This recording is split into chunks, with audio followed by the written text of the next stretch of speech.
noches, estimado público que nos acompaña en esta noche. El grupo Historia GT, como cada jueves, nos reunimos en esta noche para conmemorar, o más bien en el marco de la conmemoración del Día Nacional del Historiador en Guatemala, para tener una actividad especial y diferente a la que estamos acostumbrados. En esta ocasión, los miembros fundadores del colectivo vamos a participar de un coloquio que voy a estar moderando, en el cual vamos a tener como tema el qué hacer del historiador. Como ustedes habrán visto en las invitaciones para esta actividad, lo que nos convoca es el oficio de historiar y la intención de compartir con el público interesado en la historia y las ciencias sociales. De manera que vamos a estar participando. Mi nombre es Perla Polanco, seré la moderadora, y los fundadores del colectivo, Edwin García Ruiz, Julio David Menchú y Lorena Miguel. Así que, sin más preámbulo, vamos a iniciar y vamos a estar participando. Voy a lanzar una pregunta y cada uno de los participantes va a tomar unos minutos para compartir desde su experiencia y desde su formación profesional sobre qué hacer en la historia. Así que bienvenidos y muy buenas noches al público que nos acompaña. Y bien, para iniciar, la primera pregunta que vamos a estar conversando es cómo surgió el Día del Historiador en Guatemala, ya que muchas personas desconocen incluso que existe este día y por qué se dio esta fecha. Así que bienvenidos fundadores del colectivo y por favor sus participaciones.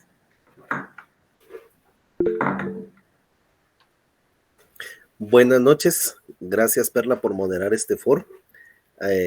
Pues agradecemos pues el espacio.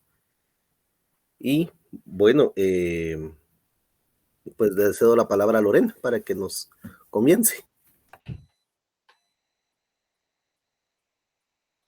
Muy bien, muy buenas noches a todos y muchas gracias por acompañarnos en esta noche. Pues el Día del Historiador surge, nace en 1832, el 16 de agosto, cuando el abogado e historiador Alejandro Marure, en la entonces Academia de Ciencias y Estudios, que es como pasó a denominarse la Universidad de San Carlos en ese entonces, dio un discurso de, ¿cómo se llama?, de fundación de la Cátedra de Historia Universal dentro de la academia. ¿Cuál era el contexto? El contexto político, el primer experimento liberal que se tenía tanto en Guatemala y a la entonces las entonces Provincias Unidas de Centroamérica, quien era ¿cómo se llama? El entonces presidente, el doctor Mariano Gálvez. Entonces, todas estas políticas liberales iban encaminadas a hacer de una educación laica y se impulsó desde el Estado una reforma educativa que abarcó tanto la educación primaria como también la educación básica. Entonces, y también la universidad en ese entonces para alejarla en teoría de sus bases conservadoras del antiguo régimen, por eso se crea la Academia de Estudios. Y a partir de ahí, pues se conmemora, bueno, ya luego con la Escuela de Historia, ya se retoma el Día del Historiador. Pues como decía Lorena, en la Escuela de Historia, pues en la Facultad de Humanidades y luego en la Escuela de Historia se retoma la idea de celebrar eh, a la historia. Y se recuerda el día de la Cátedra Prima, que Alejandro Maruro dio un discurso que ustedes lo pueden ver en la página del colectivo. Es interesante porque con esos principios que nos decía Lorena, se va a entender a la historia como magistre vita, como la maestra de la vida, de esa historia que obviamente sabemos que fue escrita por los ganadores, que casi siempre es escrita por los ganadores, y que va a romantizar hasta cierto punto pues los hechos históricos. Pero sin lugar a dudas es la primera vez que en Centroamérica se da una clase de historia en la Universidad de San Carlos. Este es como el fin y esta es como la idea que nos surge en torno a querer reflexionar también sobre el qué hacer del historiador y cómo podemos nosotros ir discutiendo día a día cómo construimos la historia.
Gracias por esas respuestas y para los amigos y amigas que se están uniendo a esta transmisión, estamos en este día en un coloquio con los miembros fundadores del colectivo Historia GT, compartiendo sobre el tema de, desde nuestras experiencias académicas, profesionales y docentes, el qué hacer en la historia, en el marco de la conmemoración del Día Nacional del Historiador. Así que vamos a estar conversando a partir de algunas preguntas generadoras de las cuales nos van a guiar en este conversatorio, en este coloquio que estamos realizando. Y la siguiente pregunta, entonces, que tenemos para continuar es, si bien ya hablamos de cómo se institucionaliza, cómo hay una reforma, cómo llega la ciencia histórica, ¿cuál es el objeto de estudio de esta ciencia o qué es un hecho histórico que es el fundamento para este trabajo de las y los historiadores?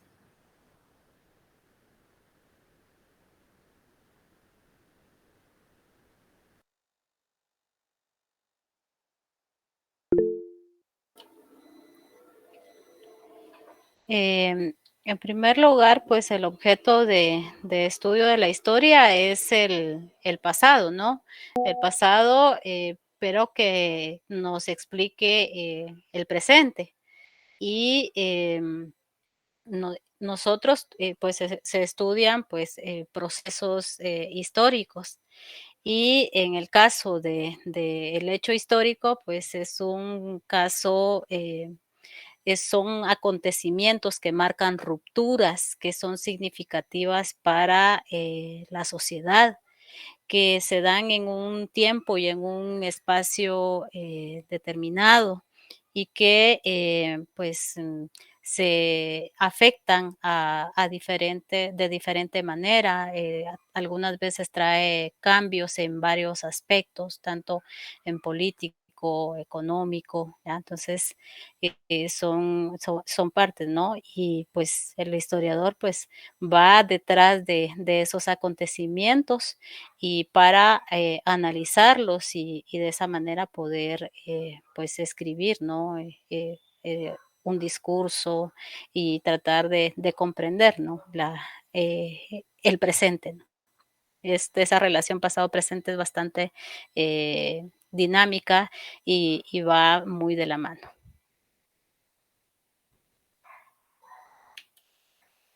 Una de las formas más sencillas que tenemos para explicarle a los muchachos en secundaria sobre, sobre qué es un hecho histórico es decirles qué acontecimiento que pasó en un momento en específico, pero que trasciende a lo largo del tiempo.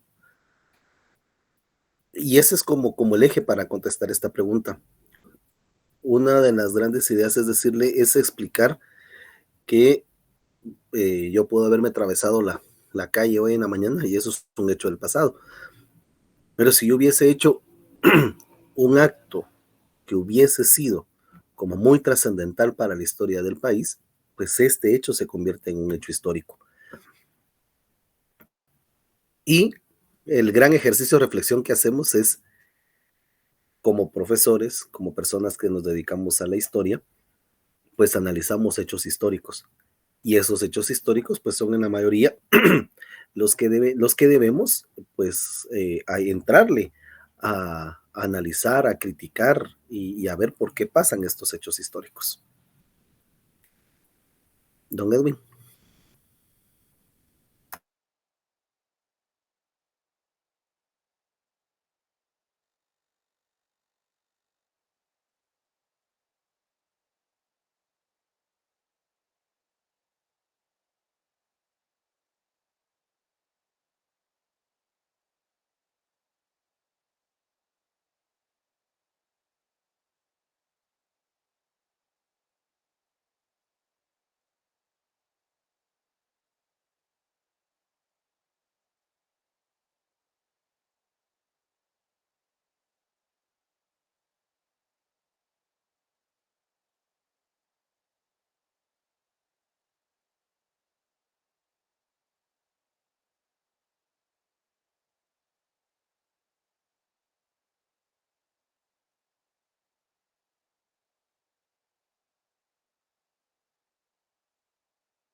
Muy bien, ya nos acompaña el muy querido profesor, investigador y amigo Salvador Montúfar.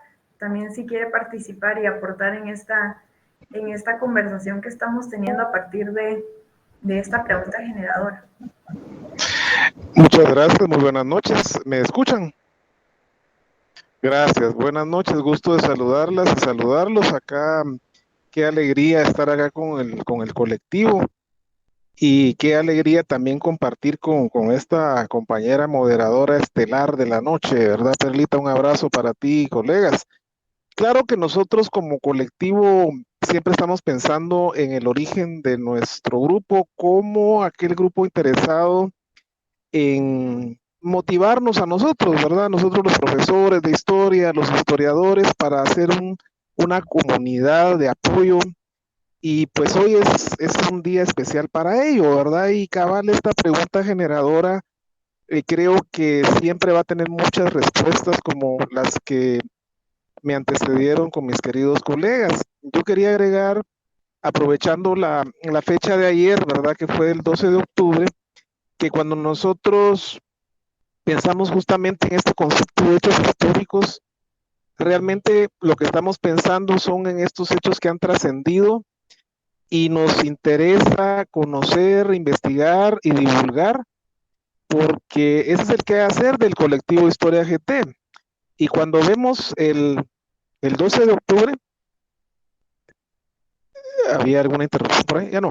A ver, entonces, fíjense ustedes que cuando uno observa lo que pasa el 12 de octubre, no es como mucha gente dice, es que la gente es resentida, ¿por qué están hablando de cosas que ocurrieron hace más de 500 años? Y no se trata de eso, se trata de que nosotros ponemos los ojos en el pasado, pero no porque nos interese conocer el pasado. Como decía Edward Hallett Carr, un gran historiador británico de los años 50, es que el historiador no es aquel anticuario, no es aquel que colecciona hechos del pasado. A nosotros realmente el pasado per se no nos interesa. Claro que nos interesa como sujeto de estudio, pero para entender a la sociedad actual. ¿De qué valdría nuestra profesión si solo nos quedáramos con los datos del pasado? No tendría sentido. Como sucede con esta fecha del 12 de octubre, cuando vemos que la historia oficial es simplemente una lista de datos relacionados con las hazañas, con la epopeya de Cristóbal Colón. Nosotros nos interesa es, bueno, después de ese 12 de octubre, ¿qué ocurrió? ¿Qué impacto tuvo en las naciones futuras, como va a ser el caso de nuestro país? Es decir, si este 12 de octubre tuvo un impacto, hay que verlo a raíz de lo que estamos viviendo ahora en Guatemala. ¿Y qué estamos viviendo? Es algo muy sencillo. Después de 500 años, tenemos una población mayoritaria formada por pueblos originarios que siguen sumergidos en una crisis profunda de pobreza, de desigualdad, de discriminación, y tenemos que hacer ese nexo. Necesariamente hay un nexo con lo que ocurrió hace más de 500 años. De tal manera que esa pregunta que planteas es clave para recordar nuestro ejercicio, que es en función didáctica, es en función de dar a conocer no ese pasado, sino cómo ese pasado sigue vigente en nuestro presente. Muchas gracias. Muy bien, muchas gracias por compartir. Y solo para apuntalar y conectar con la siguiente pregunta, es que también algo que nos ayuda a definir o identificar un hecho histórico, como ya mencionaban, puede ser de 500 años o más atrás en el tiempo, son los registros, que son precisamente esas fuentes que nos permiten realizar el trabajo de historia. Y como mencionaba, bueno, esto nos conecta con la siguiente pregunta, que es ¿cómo se escribe la historia en Guatemala?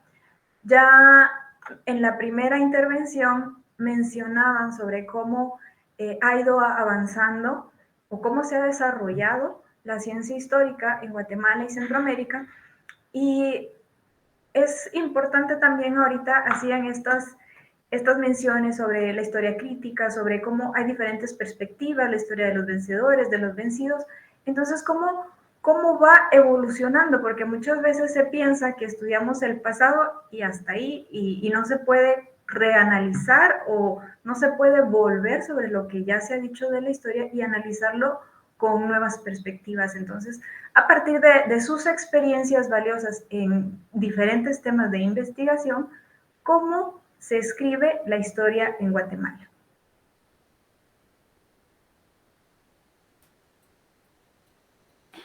Bueno, pues Salvador, hablabas algo bastante fundamental sobre la historia oficial versus la historia crítica, ¿no?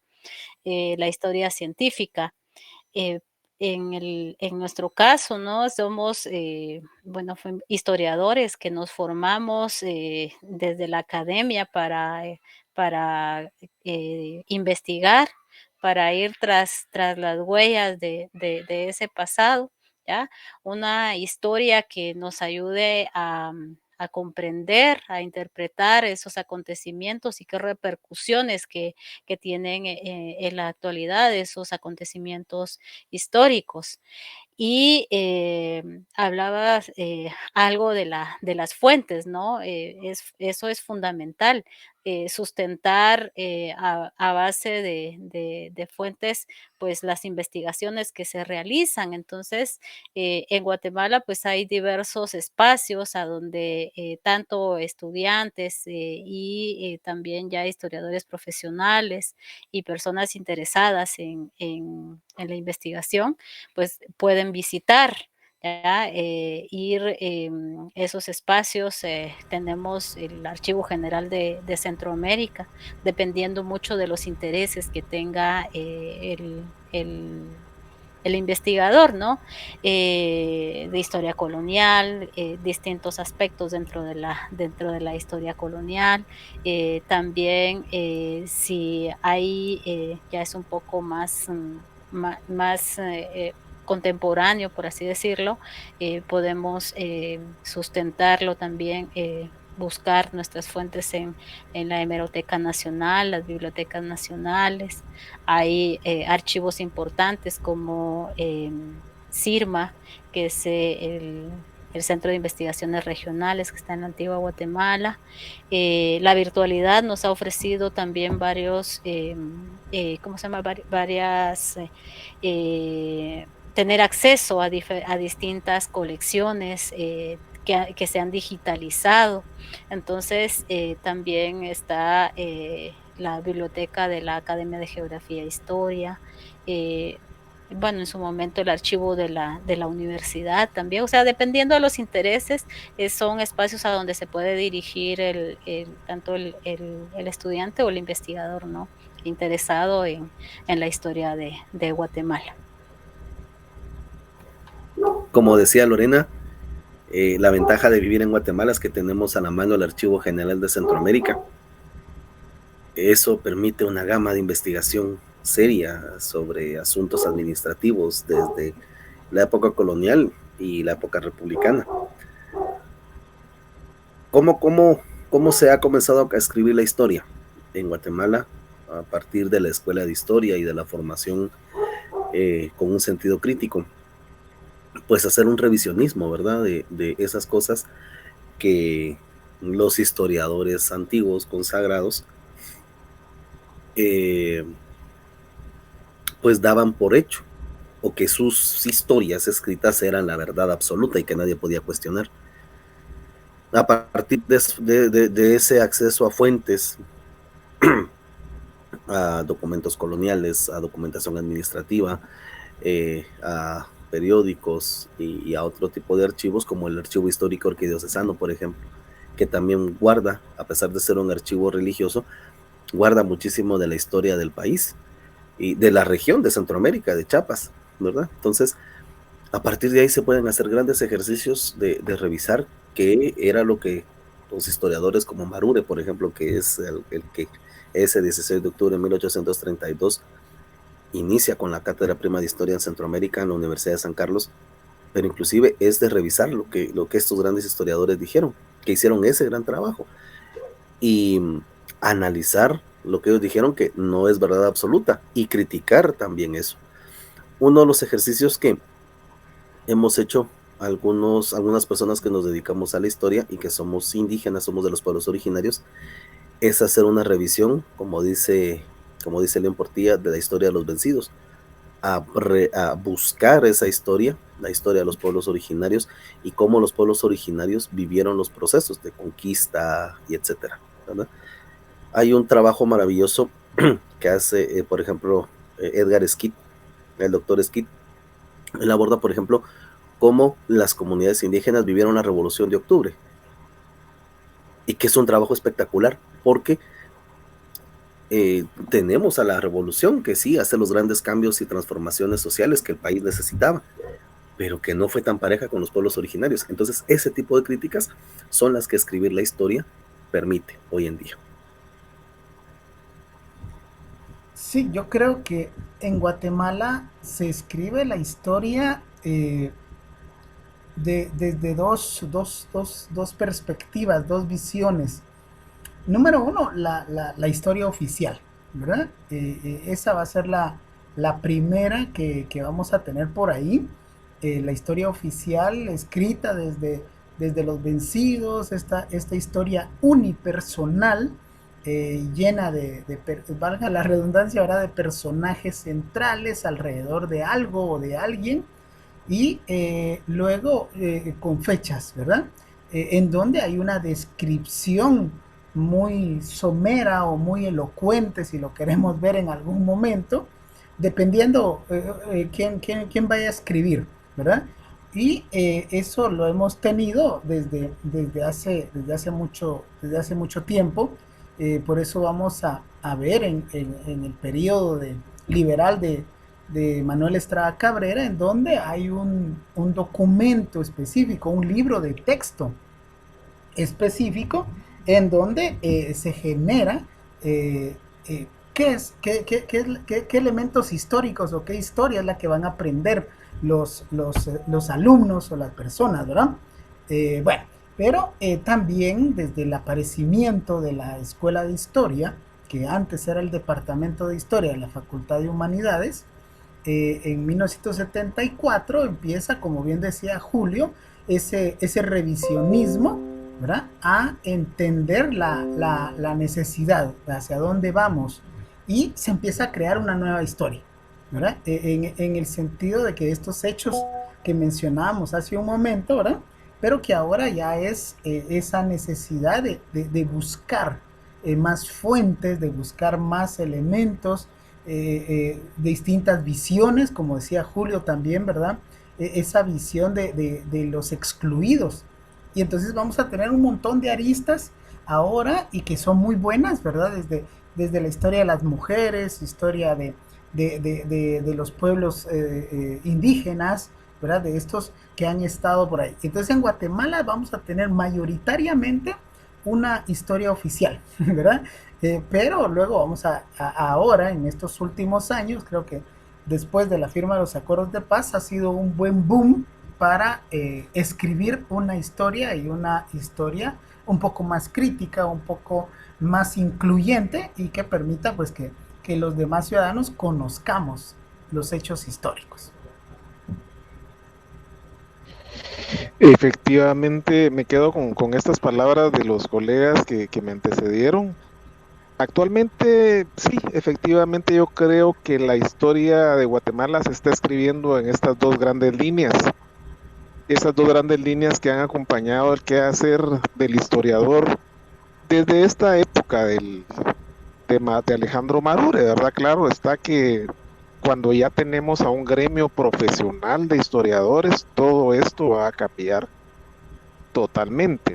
Cuando ya hay egresados de una carrera profesional que deciden estudiar esta carrera para convertirse en historiadores, y esto va a ser un parteaguas definitivamente, por ejemplo, la creación de la Escuela de Historia.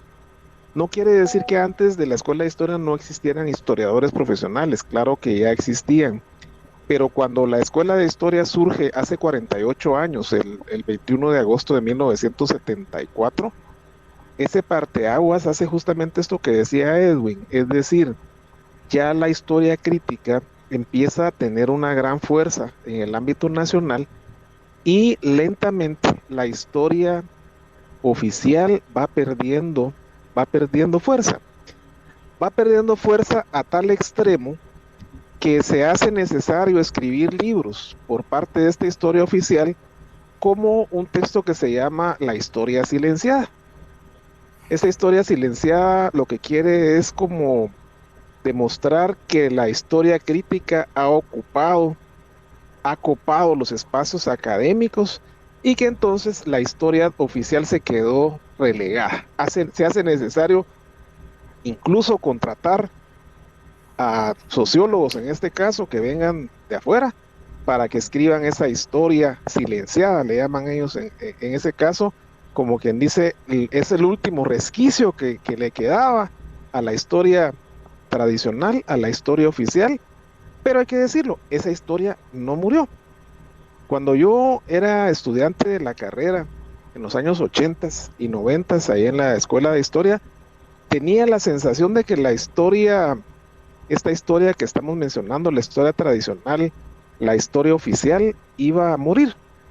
Y sin embargo, no. Por eso, ante esta pregunta, hay que decir que todavía, pese al desarrollo que ha tenido con tanta fuerza la historia crítica que se hace en Guatemala, todavía la historia tradicional se está ejerciendo, se está realizando. Y es más, es la que más financiamiento tiene, porque es una historia que es acomodaticia con el poder, es complaciente con el poder. Es una historia que exalta a los grandes personajes, es una historia que finca sus intereses en exaltar las figuras de los grandes, por ejemplo, los presidentes. Se solaza con exaltar a estos presidentes. Menciono esto de la historia silenciada por el caso de un libro paralelo que es Tiempos de Jorge Ubico. Es decir, la historia tradicional no ha muerto, todavía se solaza exaltando a figuras como Barrios, como Miguel García Granados, como el mismo Jorge Ubico, porque es una historia que necesita todavía seguir complaciendo al poder. Pero afortunadamente la otra historia, que es la que tratamos de impulsar en el colectivo Historia GT, está viva también y está muy vigente. Es una historia que produce, la academia produce mucho, una historia crítica, y entonces tenemos esas dos versiones, pero como insisto, aparentemente la historia tradicional no quiere morirse, pero por el momento se puede decir que la historia crítica está ganando mucha fuerza porque es una historia con mucha credibilidad, es una historia que trata de dar respuestas a los problemas y no solo complacerse con el poder. Muchas gracias por sus participaciones tan valiosas. Y bueno, ya vamos más o menos a la mitad de este coloquio en el cual estamos reflexionando sobre el qué hacer de la historia. Y a partir de ahorita quiero que podamos entrar ya más bien en las experiencias, y como un sello característico que ha tenido el colectivo es presentar investigaciones no vigentes tan solo en temas, sino que se están realizando investigaciones que amigos, compañeros, colegas están actualmente realizando y que han tenido este espacio para, digo más bien, hemos tenido este espacio para compartir lo que vamos avanzando. Y también los fundadores del colectivo son investigadores de trayectoria y con muchas experiencias. Y entonces, a partir de esto, tenemos una siguiente pregunta que creo que sería interesantísimo que a partir de precisamente estas experiencias pudieran aportar para ampliar la visión que amigas y amigos del colectivo que quizá están interesados en investigar, pero puedan o no tener experiencia, para que conozcan qué otros espacios o qué otras formas, podríamos decir entre comillas, no tan tradicionales hay para hacer historia. Ya mencionaron ahorita varias instituciones muy reconocidas como archivos, bibliotecas, pero yo conozco de sus experiencias y sé que también han tenido la oportunidad de ampliar esas instituciones. Y ahí viene la pregunta: ¿qué instituciones visitan las y los historiadores para hacer investigación histórica, por supuesto? Así que los escuchamos.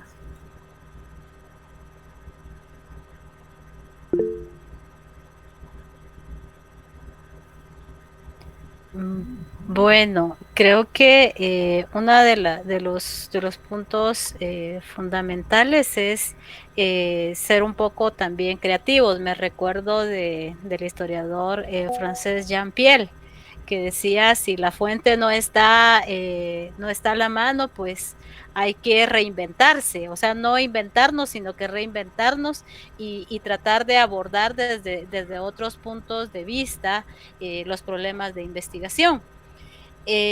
Pues hay las instituciones tradicionales como los archivos, la hemeroteca, también en nuestro caso tuvimos experiencia, y hablo en nuestro caso, y aquí te incluyo también, Perlita, y otro grupo de historiadores, bueno, hoy ya profesionales, y en nuestras etapas de estudiantes, pues dentro de la misma escuela de historia se generaban dinámicas de convivencia con las otras ciencias, pero nos veíamos como muy aislados en un inicio. Entonces, estas experiencias nos llevaron a integrarnos a un grupo de arqueólogos, en donde pues aprendimos un poco en la medida de lo posible de lo que de su ciencia, y también aportamos la experiencia desde la historia, mantener un diálogo con esos monumentos que nos explicaban, no solamente los monumentos por el monumento mismo, sino que explicarles la función que ejercía y los usos que le daba la población, ¿no? A esos espacios arqueológicos. Además, dentro de los mismos departamentos, allá en el interior del país, pues integrarnos a otros grupos, en el caso de hacer un poco de acompañamiento a comunidades, ¿no? En mi experiencia fue en el caso de Quiché. Otra de las experiencias fue conjuntamente con Marlen, con Julio, con María Belén, ya amigos arqueólogos, ¿no? Y Julio, que nos invitan a un proyecto arqueológico, y en donde pues tuvimos la oportunidad de ayudar a organizar un archivo de Quetzaltenango, luchar contra la burocracia estatal, que cada día crece y crece más, y que limitan mucho el trabajo, ¿no? Enfrentarnos a diversas problemáticas de que somos estudiantes, vamos con lo justo para estar esos días, ¿no?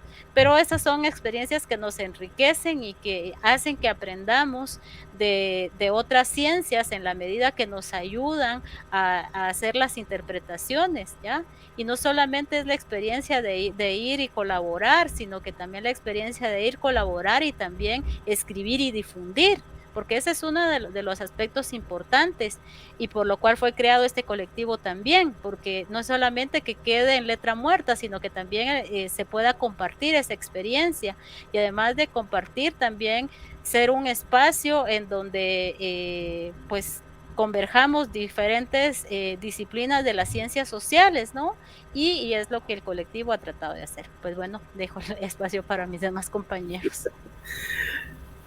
Lorena, con lo que habló, me hizo retroceder bastante con la experiencia de Quetzaltenango. El que quiere hacer historia, creería yo, que busca los medios para escribirla, para hacerla. Hay que ser creativos, diría el difunto Jean-Piel, ¿verdad? Para hacerlo. Y es que la cuestión es cómo poder buscar y en dónde buscar. A veces uno se cierra que no hay. Por cuestiones de amistad, por ejemplo, estuve trabajando un tema trabajando la figura de la iglesia durante la Revolución, y se me ocurrió visitar la biblioteca de la Universidad Rafael Andívar, que es una universidad de la Compañía de Jesús, y tienen una sección súper interesante de historia de la religión, y tienen documentos. Me recuerdo que hay un documento que tenemos publicado en la página de Historia GT, el segundo decreto de expulsión de los jesuitas, lo tienen colgado en una pared como adorno. Entonces el historiador, el ejercicio es ver y, ay, miren qué es esto. Entonces pedí permiso para que quitaran el cuadro porque era de doble lado, tomarle la fotografía, ese tipo de cosas. O una experiencia que nos pasó con Lorena. Lorena me invitó a que le acompañara en un proyecto que ella estaba colaborando en el archivo en la revitalización del Museo de la Casa de la Cultura de Quetzaltenango, y tenían documentos que estaban como piezas de museo, no como documentos de archivo. Entonces el problema es que la gente esos documentos tenían 30, 40 años de estar pegados en una vitrina sin poder ser consultados. Pues tocó hacer el catálogo, catalogar los documentos, hacer el registro con la norma ISO y varios procesos administrativos que se hicieron. Pero una de las sorpresas fue que entre todos los documentos había una hojita muy pequeña. ¿Te recuerdas, Lore? Y que yo pegué el grito cuando vi que era la respuesta de Rafael Carrera al gobierno del sexto estado, donde avisaba que al día siguiente iba a llegar y que iba a anexar el territorio a Guatemala. Y es una hoja de media carta. Yo me recuerdo la gran alegría que pegué el grito de Lore, Lore, comencé a gritar porque estábamos en un extremo del otro de la mesa. Mira, venía a ver. Y trabajando con arqueólogos, que ellos trabajando con cerámica, limpiando cerámica, otros restaurando, otros fotografiando. ¿Y qué encontraron? Pues mucha, decían los arqueólogos. Entonces ya Lorena, que es más ducha que yo para la paleografía, leímos entre los dos la notita y firmado Rafael Carrera. Entonces es esa forma de buscar donde a veces uno no piensa que va a encontrar cosas, pero que fortuitamente se dan hallazgos que le pueden a uno ayudar muchísimo en ese quehacer histórico. Sí, sin duda alguna, la historia está escrita en todos lados, ¿verdad? En una placa, en una calle, en los libros, en las personas, ¿verdad? Hay monumentos que te van diciendo, ¿verdad? Entonces el trabajo de nosotros los historiadores es esa recopilación, ¿verdad? Inclusive hasta una infraestructura, ¿verdad? Una infraestructura nos puede contar la historia, ¿verdad? Tal el caso de algún puente, por ejemplo, o de alguna casa, o algo por el estilo. Pero lo interesante de estas instituciones es que con el paso del tiempo siguen estando muy vigentes, ¿verdad? Las bibliotecas siguen muy vigentes, los archivos siguen muy vigentes, pero a esto se le ha sumado por la misma pandemia, y por así decirlo, esto nos ha favorecido, ¿verdad? Nos ha favorecido, hay que ser muy honestos. Mi tema de investigación es todo este problema agrario, ¿verdad? Y todas las reformas agrarias y todo lo que versó alrededor de. Muchos otros colegas lo han hecho, lo han estudiado desde su propia perspectiva, pero con esto de la pandemia a mí me ha ayudado el hecho de tener acceso informático con la tecnología a archivos o a documentos que posiblemente no iba a conseguir así fácilmente, o los iba a conseguir simplemente viajando al lugar, ¿verdad? O sea, yendo a Bolivia para ver cómo se llevó a cabo ahí la reforma agraria, en Perú cómo se llevó la reforma agraria, ¿verdad? La reforma agraria, perdón, y en estos países, ¿verdad? Pero a través de la tecnología de estos repositorios, y algunas páginas que ya se han vuelto de referencia casi obligatoria, ¿verdad? Para nosotros los que investigamos estas instituciones, pues han sido muy fundamentales, y sin duda alguna yo me alegro cuando veo ahí en algún anuncio o alguna publicación en las redes sociales cuando X o Y archivo o biblioteca digitaliza y libera los libros, ¿verdad? Los deja ahí, claro, que respetando derechos de autor, etcétera, etcétera. Y creo que eso es lo que en alguna medida en el colectivo Historia GT hemos tratado de sobrellevar, ¿verdad? De que también en nuestra página web, en nuestra página de Facebook, estas conferencias que a bien nos han acompañado a lo largo de estos 3 años casi, nuestros amigos, tanto nacionales, internacionales, centroamericanos y hasta el otro lado del mundo, ¿verdad? Que también quede como referente. Ahora pues ya se puede citar una conferencia, un podcast, o se puede un video o algo que esté colgado en internet. Entonces esas son las instituciones un poco más novedosas, ¿verdad? De la que nos ha permitido ahora. Excelente las observaciones de mis queridos colegas. Fíjense ustedes que nosotros en general nos dedicamos efectivamente a la docencia universitaria, a la docencia en el nivel medio, y como buenos historiadores, aunque no nos dedicamos profesionalmente a la investigación, o sea, no trabajamos para un instituto de investigaciones o algo por el estilo, sí somos apasionados por la investigación y cada uno en su momento y de acuerdo a la temática va a escoger las fuentes que le son convenientes. Digamos, en mi caso personal, un poquito por la línea de Edwin, historia más reciente de las crisis políticas de Guatemala, particularmente el fenómeno del anticomunismo. Yo ahí, en esa línea, ¿qué puedo hacer? Pues obviamente en la línea más favorable para una investigación de historia reciente van a ser los medios hemerográficos, los periódicos. Y aquí en Guatemala contamos con una hemeroteca, dos hemerotecas principalmente, ¿no? La Hemeroteca Nacional y la Hemeroteca del Archivo General de Centroamérica. Lo que no aparece en una va a estar en la otra. Entonces ahí vamos a encontrarnos una cantidad impresionante, súper organizada, de los periódicos que se publicaron en todo el siglo XX, que es la historia que particularmente me interesa a mí, que es lo que va alrededor de los años de la caída, el derrocamiento del presidente Jacobo Arbenz Guzmán. Allí vamos a encontrar nosotros una gama impresionante de material hemerográfico que de hecho como colectivo también hemos, como hemos conversado en nuestras pláticas internas, como hemos conversado que mucho del material que más lee nuestra audiencia son, por ejemplo, aquellas transcripciones. Hemos encontrado documentos que se citan, normalmente se citan, ¿verdad? Por ejemplo, en mi caso les puedo poner el tema del famoso plan de Tegucigalpa, que se cita en toda clase de libros que tocan el tema de la caída de Arbenz, y como colectivo lo que nos dimos a la tarea, prepandemia hay que decirlo, es hacer varias transcripciones, y la gente está consultando esas transcripciones porque son la forma de trasladar esos documentos que nosotros encontramos pacientemente, porque obviamente un documento de eso no es que esté ahí en un solo texto, sino hay que tener la paciencia de ir indagando en diferentes momentos, porque el famoso plan de Tegucigalpa, que no es ni más ni menos que la doctrina sobre la cual se basa el Movimiento de Liberación Nacional para llevar a cabo la operación PIBI Success aquí en Guatemala, estaba publicada en diferentes medios, pero no en un solo tiraje. Había que tener esa paciencia. Y claro, los historiadores, si algo nos caracteriza, es la paciencia para ir indagando. Y la segunda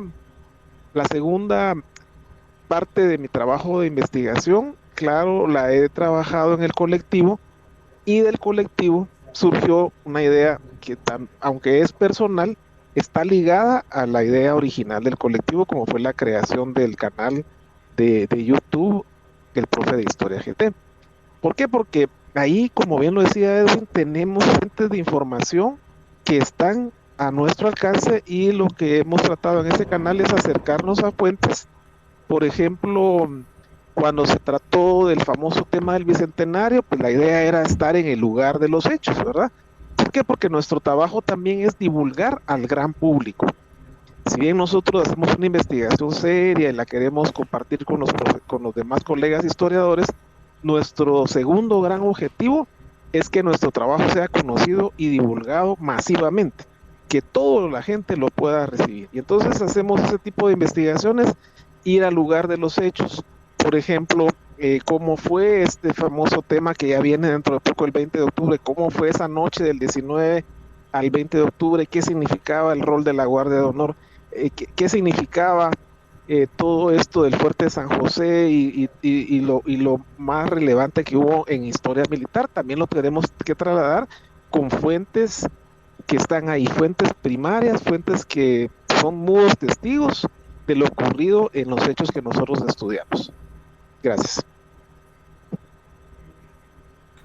Muchas gracias por compartir sus experiencias tan valiosas y que también aportan a consolidar este quehacer histórico en el país. Y bien, vamos con la siguiente pregunta, que también está totalmente vinculada, como decía, ya en esta etapa vamos a hablar de las experiencias en investigación. Y ahí surge esta, ¿no? ¿Cuáles han sido sus mejores, o si pueden elegir una de sus mejores experiencias haciendo investigación?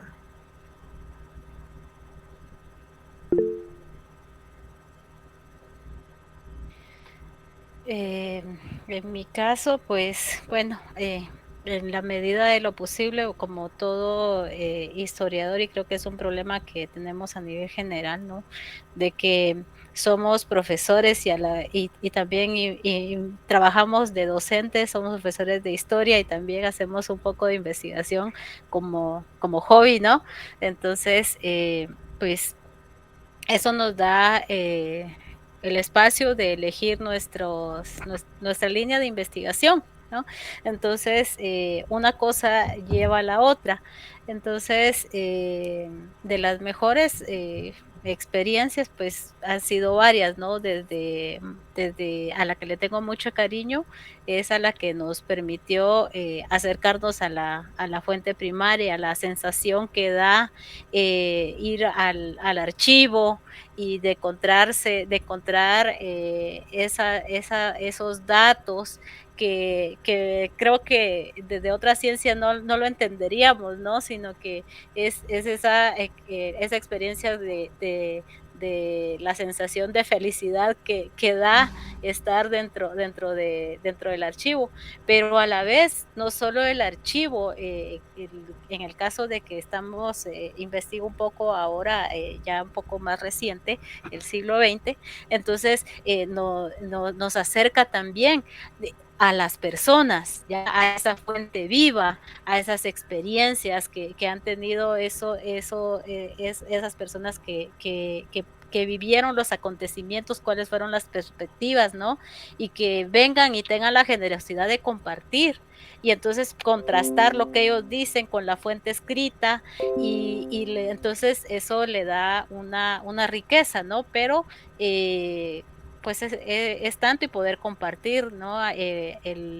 La experiencia que después de cuando íbamos al archivo, en el caso con Perla, ¿no?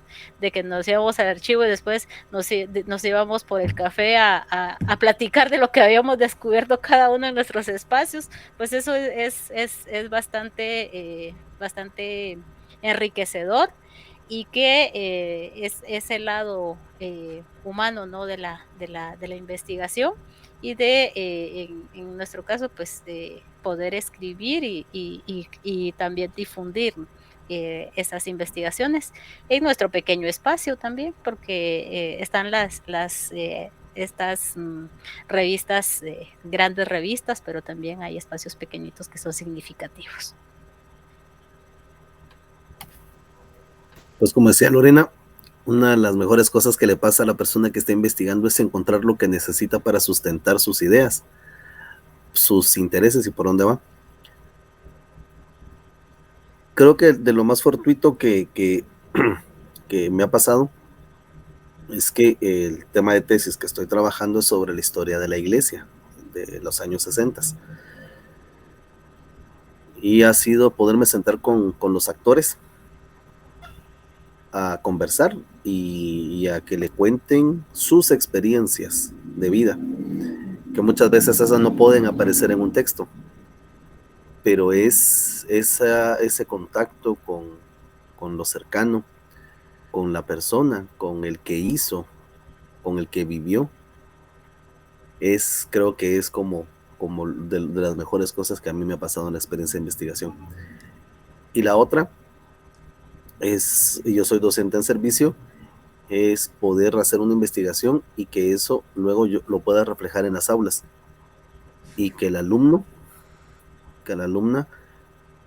pueda interlocutar con su profesor, porque este profesor investiga, porque este profesor lee, porque este profesor busca información no de otros autores, sino que él mismo la construye. Yo creo que esas son las experiencias maravillosas que yo puedo abordar hoy.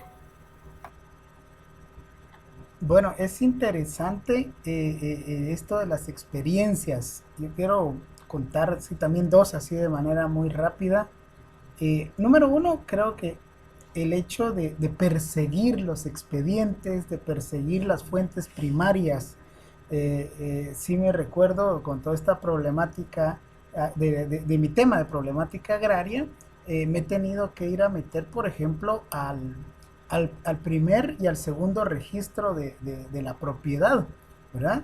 Entonces, tocar aquellos legajos, aquellos libros enormes que los tienen que traer cargando a veces entre dos y estar hojeando aquellas hojas, yo creo que son de triple o cuádruple oficio, ¿verdad? Y ver que en su momento fueron escritos, ¿verdad? La caligrafía de la época.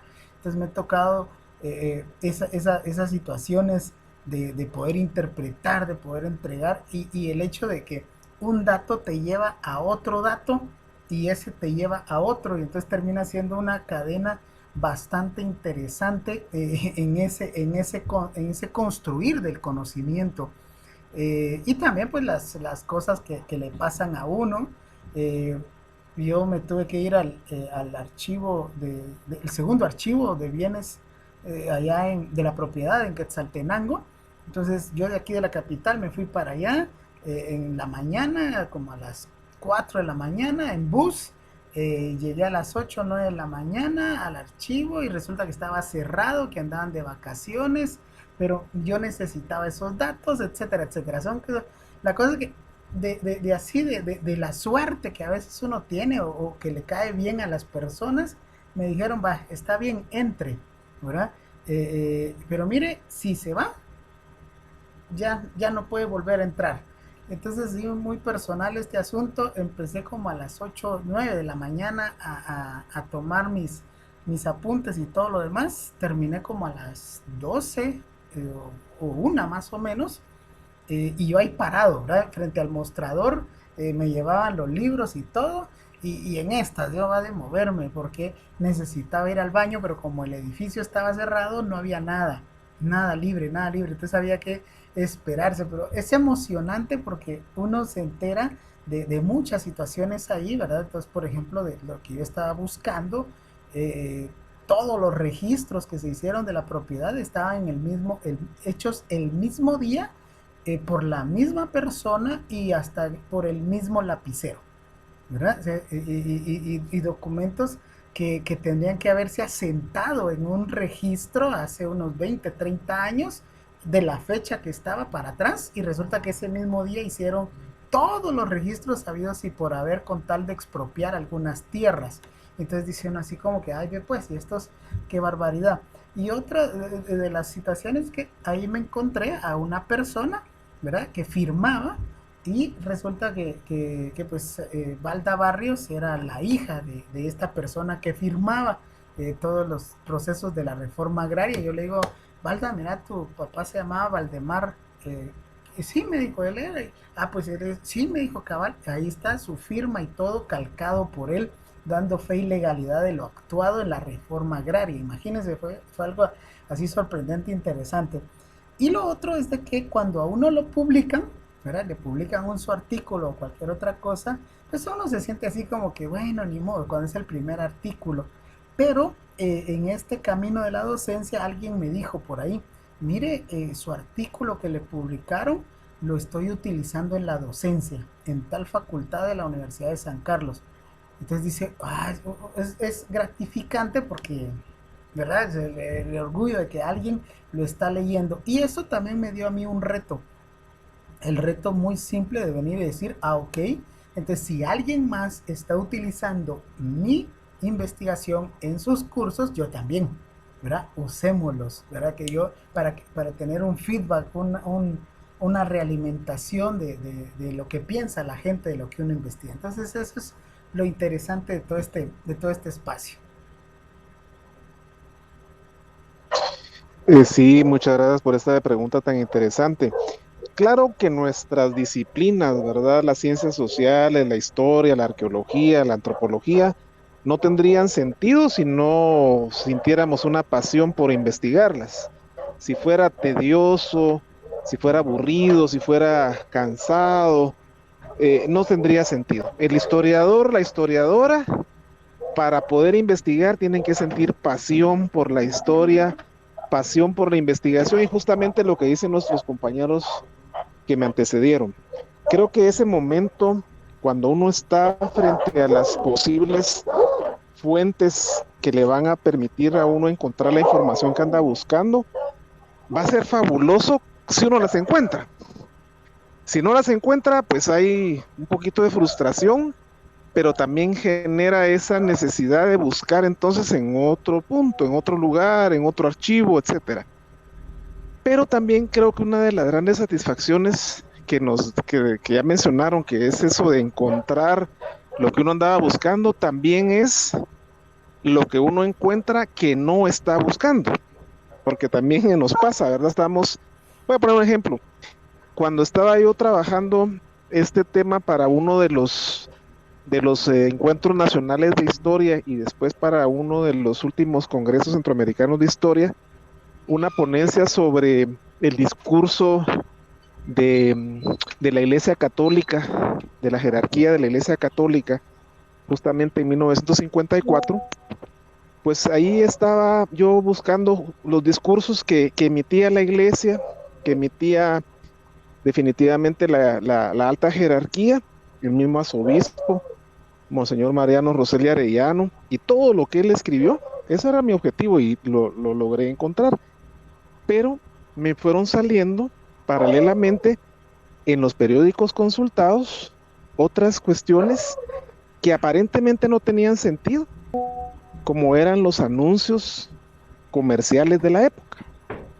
Pero fue impresionante para mí que yo buscando los discursos de Monseñor, me encontré con esos anuncios de la época que ejemplificaban qué es lo que la gente estaba leyendo, qué es lo que la gente compraba en ese tiempo, cuál era la publicidad que había, y lo que me di cuenta es que tenía un nexo.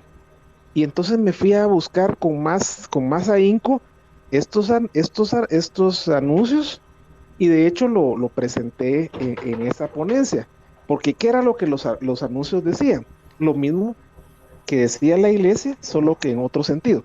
La iglesia hablaba de un mito, y, y el mito era que el comunismo se había apoderado del gobierno de Guatemala y que por lo tanto, como el comunismo era ateo, había que votar a Jacobo Arbenz. Pero al mismo tiempo estaban los anuncios comerciales que hablaban de lo que la gente estaba consumiendo en aquel tiempo y que al final era sumamente chistoso, sumamente gracioso, porque le ofrecían a la gente una serie, decía en aquel tiempo que vendían tónicos, le llamaban, eran unos tónicos que si la gente lo tomaba iba a ser como quien dice la salvación para todas las enfermedades, la gente iba a gozar de una vida saludable, iban a disfrutar de larga vida, etcétera, etcétera, y se vendían esos tónicos y por lo visto como se vendía bastante la publicidad, la gente parece ser que sí lo compraba. Y así había una cantidad impresionante, por ahí tengo la colección de estos anuncios y que de hecho lo quiero convertir en otra ponencia, porque además de lo chistoso nos refleja algo que tal vez no estábamos investigando, pero que nos ilustra claramente para dónde va nuestro objetivo de investigación, y eso creo que es muy placentero, ¿verdad? Creo que todos los colegas estamos acá como quien dice muy claros en que ese placer de encontrar cuando uno busca algo y de encontrar algo paralelo que le da otras perspectivas es algo grandioso. El tónico Vigorón, por ejemplo, dice Lorena, pero toda la gente creía en eso, ¿no? Que la gente al consumir eso es tal vez como ahora la sábila, ¿verdad? Ustedes que la sábila todo lo puede y todo lo resuelve. Así era en ese tiempo. Entonces yo decía, si la gente se está tragando ese cuento de que existen esos tónicos vitales, la gente se va a tragar el cuento del anticomunismo también. O sea, me llevó una situación a otra, y a lo que voy es a lo que hemos estado conversando. El placer por la investigación es lo que nos hace felices al estar en ese proceso tan llamativo y tan lleno de vida que nos da la investigación.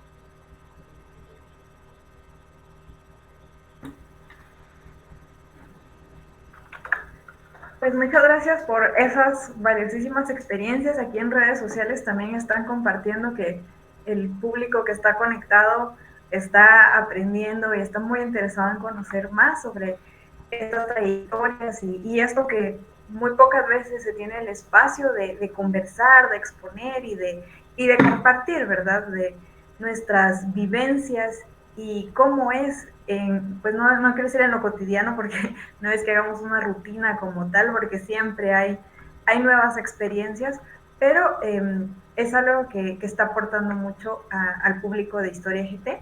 Y para cerrar con una última pregunta, le vamos a pedir a Lorena y a Julio que nos comenten, además de la investigación histórica, cómo esta ciencia les ha ayudado en la labor docente que realizan.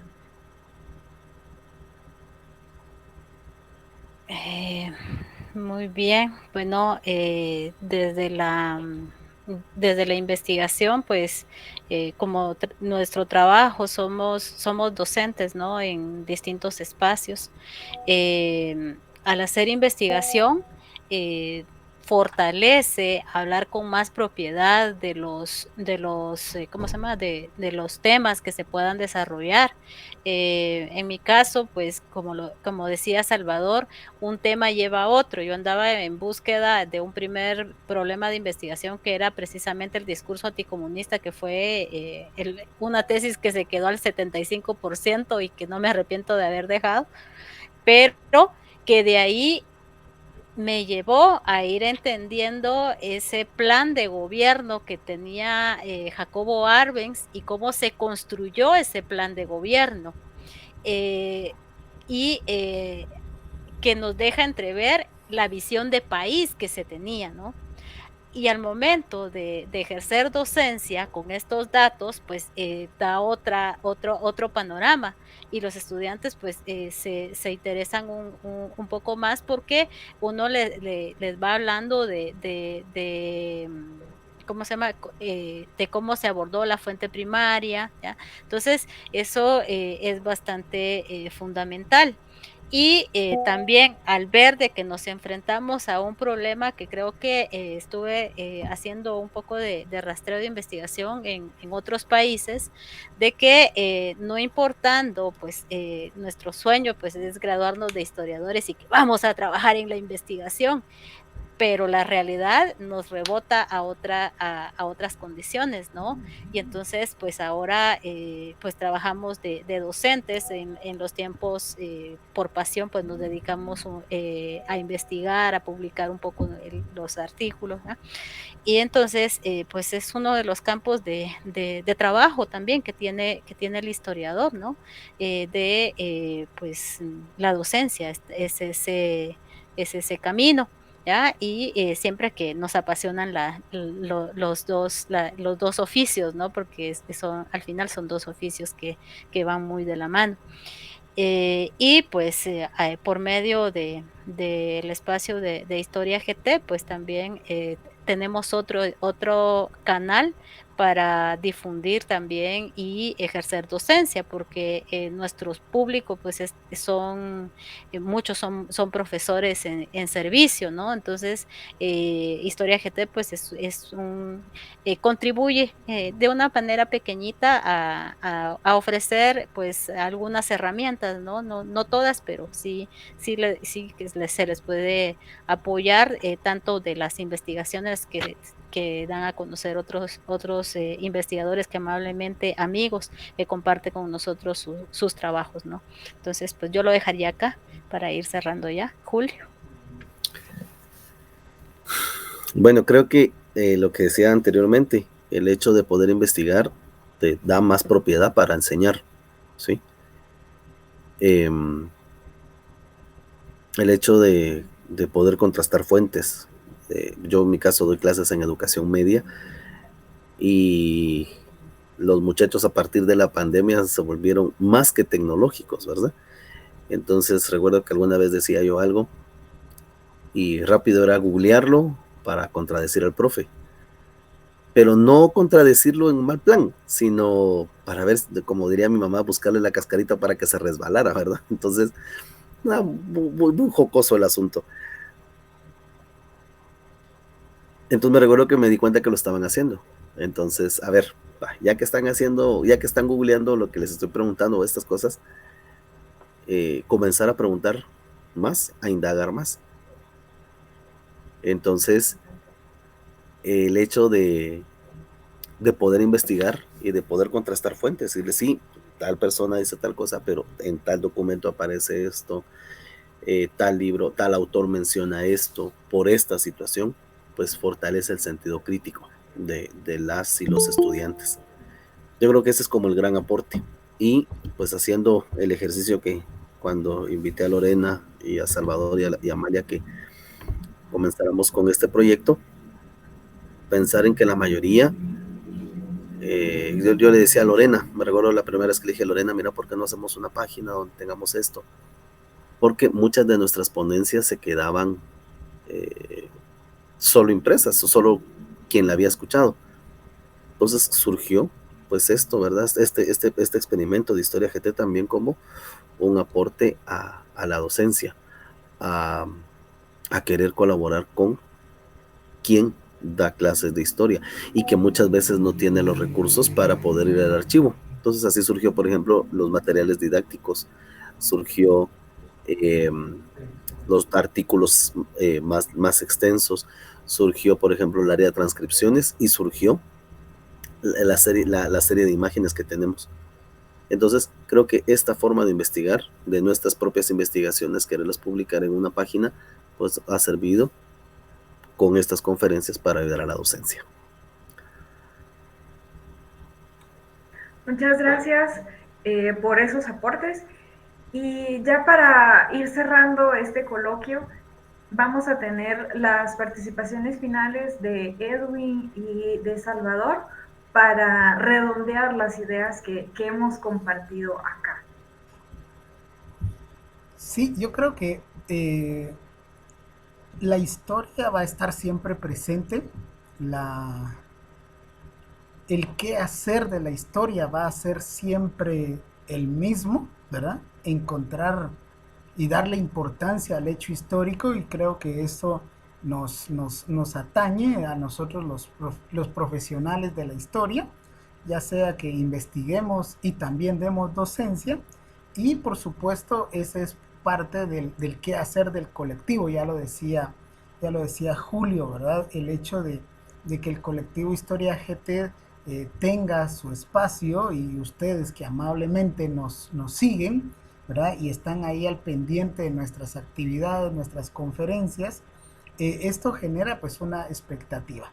Y sin duda alguna decidimos el día de hoy hacer este coloquio, este conversatorio, por la necesidad, ¿verdad? Y de que ustedes pues sepan de qué tenemos y hacia dónde vamos, y pues también festejando anticipadamente el día de la historia, ¿verdad? De la primera cátedra prima que se da en Guatemala, ¿verdad?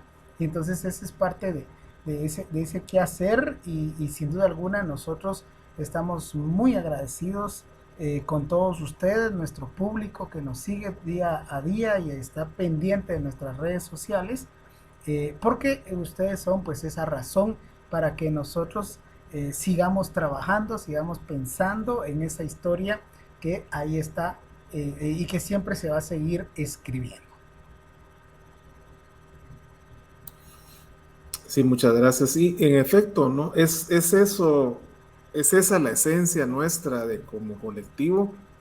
Hemos surgido en una situación de preguntarnos qué hacemos para apoyarnos colectivamente, qué hacemos para crear comunidad de historiadores y de profesores de historia, y justamente pensando en nuestro público, que son ustedes, queridos colegas, queridas colegas, historiadores y profesores y profesoras de historia, es que surgió el colectivo, y así estamos hasta la fecha. Y hoy pues eso es como el momento justo para dar esas gracias, porque nosotros no seríamos nada, sería vano nuestro trabajo si no tuviéramos eco en ustedes, quienes revisan nuestro material, lo utilizan en sus clases, lo comentan, lo comparten, lo socializan, y de eso se trata, ¿no? De crear comunidad.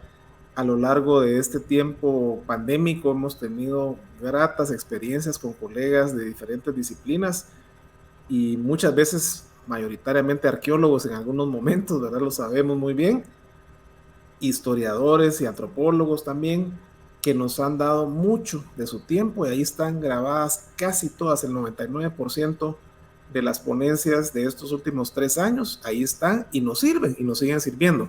Edwin, por ejemplo, que es el encargado de seguir la huella de estos videos, ha demostrado que un día es el colectivo, su presentación a las 20 horas de los jueves, pero el fin de semana que sigue, nuestros compañeros nos siguen, nos revisan el material y es el día, el sábado y el domingo es cuando más vistas tiene lo que se ha trabajado. Así que agradecemos, es el momento oportuno para hacerlo, por estar con nosotros y acompañarnos, porque eso nos compromete a seguir aportando y a seguir trabajando en comunidad. Muchas gracias. Muy bien, y con esto cerramos la participación de los miembros del colectivo, no sin antes hacer mención que también esta actividad es en memoria de la compañera, amiga y colega Amalia Zunuk, quien pues lamentablemente ya no está con nosotros, pero que sabemos que siempre, siempre va a tener un lugar en nuestros corazones y en este colectivo también.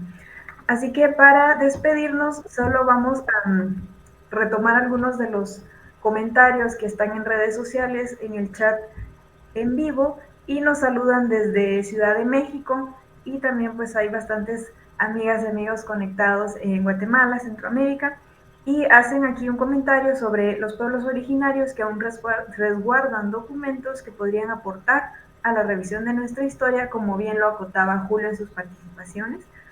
De igual forma, mencionan acá excelentes disertaciones de las experiencias en el proceso de divulgación de la historia, que creo que logramos el objetivo de este coloquio, y también hay felicitaciones acá para los miembros del colectivo, y queremos invitar al público a acompañarnos dentro de 2 semanas con una valiosísima investigación que se va a estar presentando en este mismo espacio. Muchas gracias por su tiempo, muchas gracias por su atención, y esperamos que esto les haya motivado para seguir en este arduo trabajo de investigar y de enseñar ciencias sociales desde sus propias trincheras y salones de clases. Así que tengan una muy feliz noche, y con esto nos despedimos. Muchas gracias. Buenas noches a todas y a todos. Muy buenas noches. Adiós. Muy buenas noches.